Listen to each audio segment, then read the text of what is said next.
বিমানে ফেরত পাঠানো হলো মিয়ানমারের সেনা, বিজেপি সহ 40 নাগরিককে। কক্সবাজার বিমানবন্দরে আন্তর্জাতিক টেস্ট ফ্লাইট দাবি বেবি চকে।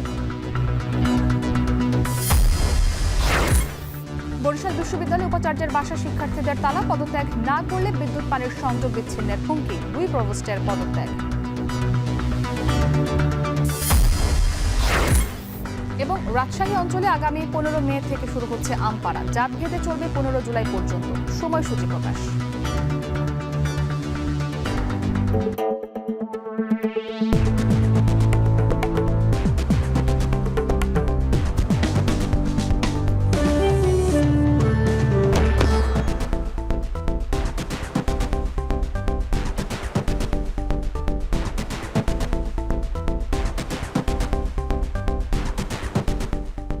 স্বাগত এখন জনপদে। পুরো আয়োজন জুড়ে আপনাদের সাথে আছি আমি ইসরাত মুক্তি।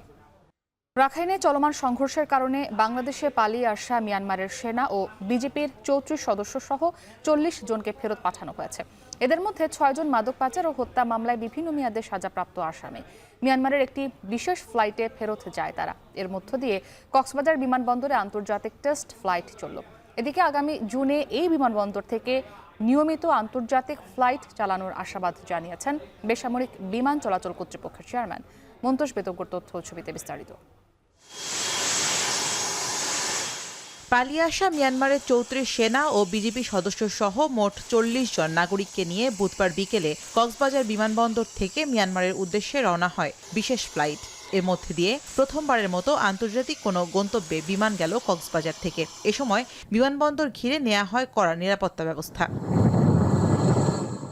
এর আগে সোয়া 11টার দিকে বাস যোগে মিয়ানমার সেনা ও বিজেপির 34 জন সদস্যকে কড়া নিরাপত্তায় আনা হয় কক্সবাজার বিমানবন্দরে। বেলা 11:15টার দিকে কক্সবাজার জেলা কারাগার থেকে বিভিন্ন মেয়াদে সাজাপ্রাপ্ত মিয়ানমারের 6 নাগরিককে আনা হয় পিজন ভ্যানে। কক্সবাজার বিমানবন্দর থেকে যেহেতু আন্তর্জাতিক ফ্লাইট এটি প্রথম, তাই বিশেষ ব্যবস্থায় সম্পন্ন করা হয় ইমিগ্রেশন সহ সব প্রক্রিয়া। এখানে আমাদের পার্টে যত প্রক্রিয়া ছিল সব সম্পূর্ণ করে তারা ফ্লাই করেছে কিছুক্ষণ আগে। আগামী জুনে এই বিমানবন্দর থেকে নিয়মিত আন্তর্জাতিক রুটে ফ্লাইট চালানোর আশাবাদ জানান বেসামরিক বিমান চলাচল কর্তৃপক্ষের চেয়ারম্যান। কক্সবাজার আন্তর্জাতিক বিমানবন্দর থেকে নভেলে কাস্টমস ইমিগ্রেশন করেই তো বাইরে যায়। তো এই সমস্ত প্রসিজার লিমিটেড স্কেলে হইলেও তো টেম্পোরারি ওখানে বসাই দিয়েছে সব কাস্টমস ইমিগ্রেশন আদার্থিক। তো ওইটা একটা আন্তর্জাতিক বিমানবন্দরে চালু হওয়ার আগে এটা একটা হয়ে গেল আর কি, ট্রায়াল হয়ে গেল আর কি।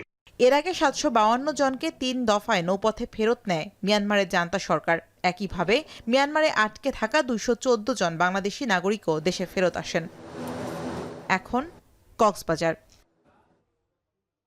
এদিকে কুড়িগ্রাম সীমান্তের বিভিন্ন এলাকা থেকে 8 বাংলাদেশি সহ 44 রোহিঙ্গাকে আটক করেছে পুলিশ ও বিজিবি।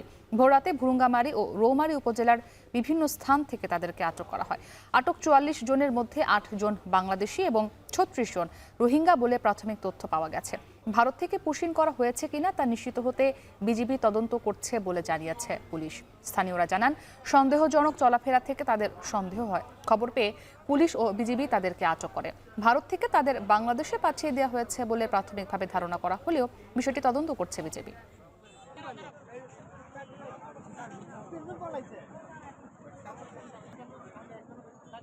বরিশাল বিশ্ববিদ্যালয়ের উপাচার্যকে অপসারণের দাবিতে তার বাসভবনে তালা লাগিয়ে দিয়েছে আন্দোলনরত শিক্ষার্থীরা।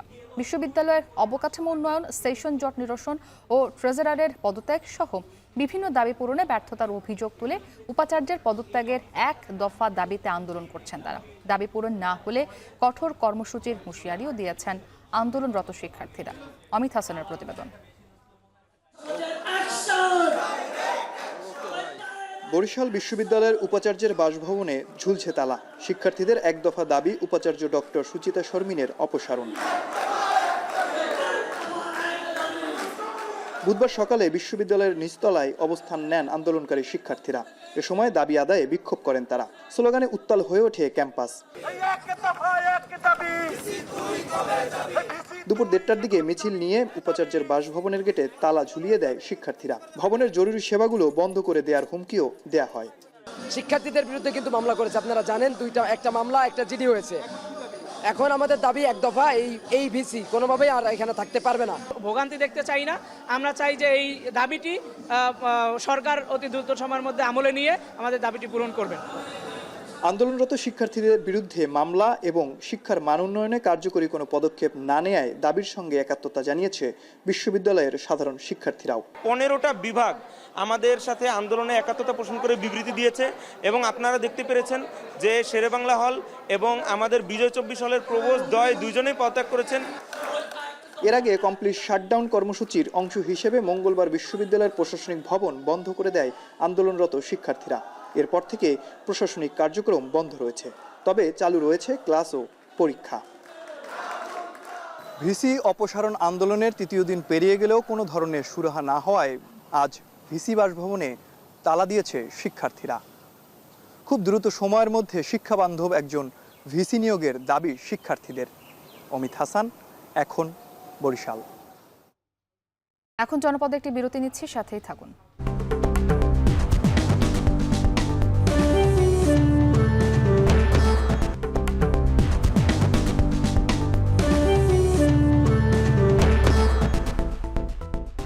বিরতির পর স্বাগত, দেখছেন এখন জনপদে।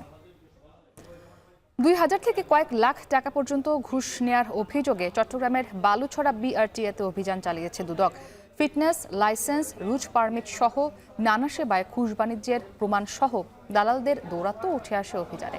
4 ঘন্টার অভিযানে কর্মকর্তাদের জিজ্ঞাসাবাদ ও নথি তলব করে দুদক টিম। হোসেন জিয়াদের প্রতিবেদন।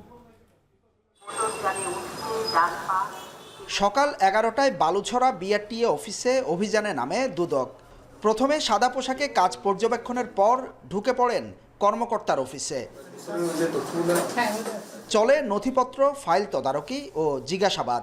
দুদক জানায়, বিআরটিএ চট্টগ্রাম অফিসের বিরুদ্ধে হয়রানি, ঘুষ গ্রহণ, ফিটনেস লাইসেন্স প্রদান ও গাড়ির মালিকের নাম পরিবর্তনে অনিয়মের অভিযোগ দীর্ঘদিনের। অফিসের 4 কর্মকর্তা ও কর্মচারী কাজভেদে সেবা প্রার্থী থেকে 2000 থেকে কয়েক লাখ টাকা পর্যন্ত ঘুষ আদায় করেন বলে অভিযোগ পাওয়া গেছে।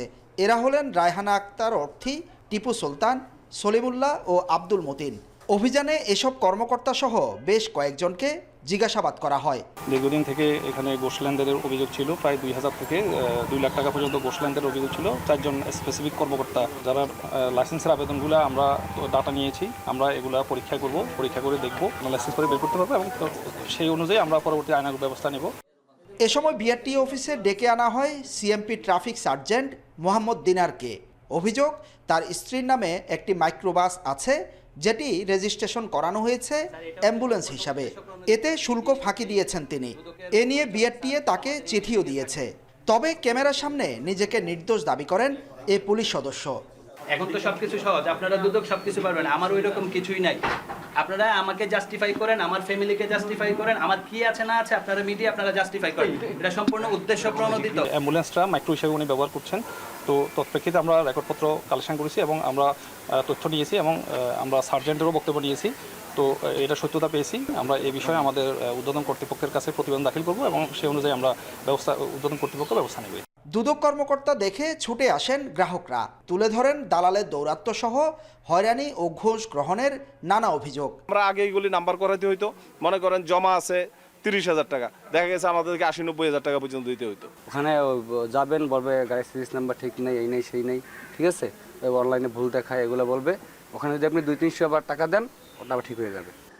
দালালের দৌরাত্ম্যের কথা স্বীকার করে উপপরিচালক জানান, বিভিন্ন সময় দালালদের বিরুদ্ধে অভিযান চলে। কার্যালয়ের ভেতরে নয়, তারা অবস্থান করে বাইরে। দালালের সহায়তা নেয় গ্রাহকদেরও দোষ আছে বলে মনে করেন তিনি। কেউ যদি সচেতন হয়, সে সহজে অনায়াসে আমাদের কাছ থেকে কাজ করে নিয়ে যেতে পারবে। আর কেউ যদি নিজে কারো দ্বারস্থ হয়, সেটা তো আমরা কাউকে আটকায় রাখতে পারবো না, কারণ এখন সব কিছুই অনলাইনে তারা আমাদের অফিসে, কারণ ড্রাইভিং লাইসেন্সের জন্য সে অনলাইনে আবেদন করবে, অনলাইনে ওইখান থেকে পরীক্ষার ডেট পড়বে, শুধু পরীক্ষার দিন ফিল্ড টেস্টে বা পরীক্ষার জন্য যাবে, এছাড়া তো তার আমাদের কাছে কোনো কাজই নেই। তবে বিআরটিএর কার্যক্রম অনলাইনে আনায় দালালের দৌরাত্ম্য ও হয়রানি কিছুটা কমেছে বলে মনে করছেন চালকরা। হোসাইন জিয়াদ, এখন, চট্টগ্রাম।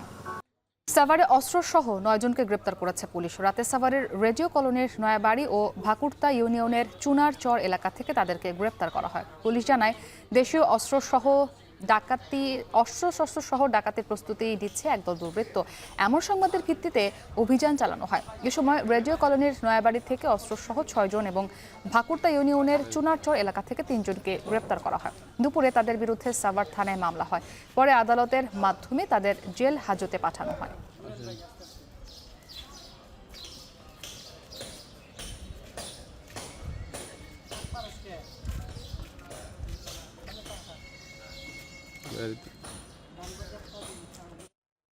নিচ্ছে আরো একটি বিরতির সাথেই থাকুন।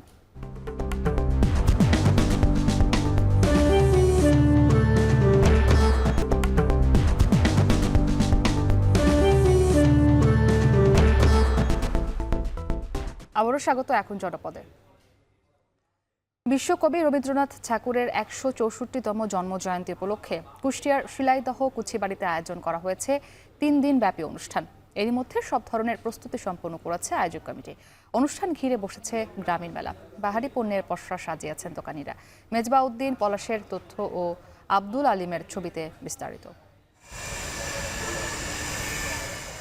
বিশ্বকবি রবীন্দ্রনাথ ঠাকুর তার জীবনের দীর্ঘ একটা সময় কাটিয়েছেন কুষ্টিয়ার শিলাইদহের গ্রামীণ পরিবেশ আর প্রাকৃতিক সৌন্দর্যমণ্ডিত কুঠিবাড়িতে, যেখানে বসেই কবি রচনা করেছেন কালজয়ী কাব্যগ্রন্থ, ছোট গল্প, নাটক আর উপন্যাস। তাই তো রবি ঠাকুরের 164তম জন্মজয়ন্তীতে 3 দিনব্যাপী নানা অনুষ্ঠানের আয়োজন করা হয়েছে।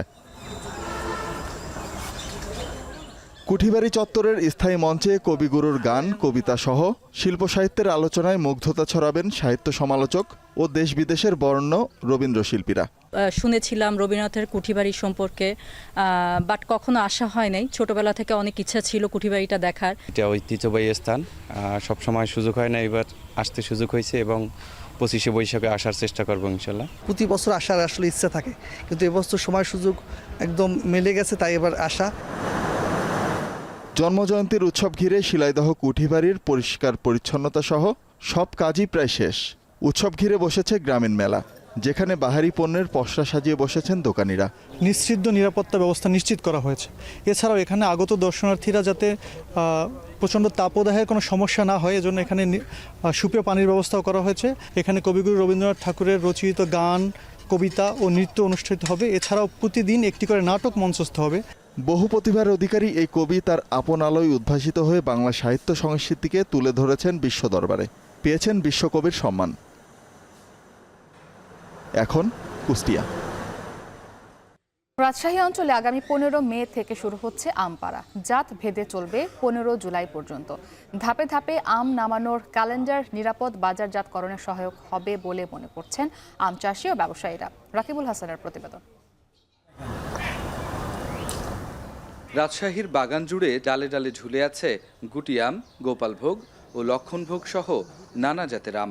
পাকার উপযোগী হওয়ায় রং বদলাতে শুরু করেছে। গাঢ় সবুজে লেগেছে হালকা হলুদের ছোঁয়া। চাষিরা বলছেন সপ্তাহখানেকের মধ্যেই পুরোদমে পাকতে শুরু করবে বিভিন্ন জাতের আম। এ অবস্থায় রাজশাহী অঞ্চলের আমপাড়ার সময়সূচির ক্যালেন্ডার প্রকাশ করেছে জেলা কৃষি বিভাগ। 15 মে থেকে জাতভেদে 15 জুলাই পর্যন্ত নির্ধারিত সূচি অনুযায়ী গাছ থেকে আম পেড়ে বাজারজাত করতে পারবেন চাষিরা। বুধবার সকালে কৃষি বিভাগ, গবেষক ও বাগানীদের সমন্বয়ে যৌথ সভায় আমপাড়ার ক্যালেন্ডার প্রকাশ করে জেলা প্রশাসন।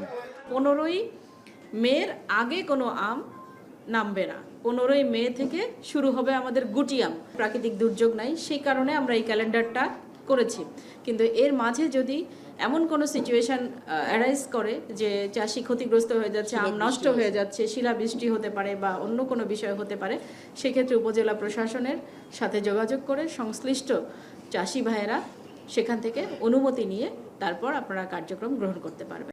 রাজশাহী জেলায় 9 ধাপে আম নামানোর এই ক্যালেন্ডার আমের নিরাপদ বাজারজাতকরণে সহায়ক হবে বলে মনে করছেন চাষি ও রপ্তানিকারকরা। ডেটটা সুন্দর হয়েছে যাতে এই অঞ্চলের চাষিরা আম বিক্রি করে বা পেড়ে বিক্রি করে বাজারজাত করে এরা লাভবান হবে। এই টাইমে আমরা নাম পাড়তেও পারবো, হারভেস্ট করতে পারবো, এটা ঠিক হবে। তবে ওয়েদারের জন্য কিছু কিছু হয়তো বা 2-1 দিন এটা হতেই পারে।